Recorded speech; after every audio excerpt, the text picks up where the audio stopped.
وہ پوچھتی ہے کہ استخارہ ہم کب دعا کرتے دعا استخارہ کب کرتے ہیں اور وہ کس کام کے لیے ہوتا ہے؟ صرف ایک کام کے لیے نہیں ہوتا. جو بھی انسان نے کام کرنا ہو شروع نیا، اس میں اس کو دعا استخارہ کرنی چاہیے. خاص طور پر بیاہ شادی کے موقع پر تو بہت ضروری ہے. لیکن لوگ یہ غلطی سے سمجھتے ہیں کہ استخارہ کا مطلب ہے استخبارہ.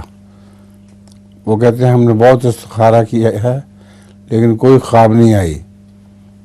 استخبارہ کا مطلب ہے خبر مانگنا خدا تعالیٰ سے، اور استخارہ کا مطلب ہے خیر مانگنا.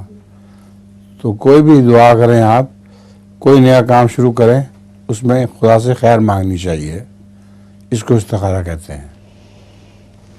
تو یہ کتنے دن کرنی چاہیے؟ جتنی دیر کر سکتا کوئی.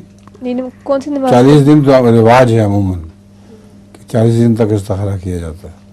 عشاء کی نماز کے بعد؟ ہیں؟ کون سی نماز کے بعد پڑھنا چاہیے؟ کون سی نماز کے بعد پڑھنی چاہیے؟ عشاء کے بعد پڑھنی عشاء کے چاہیے؟ بعد.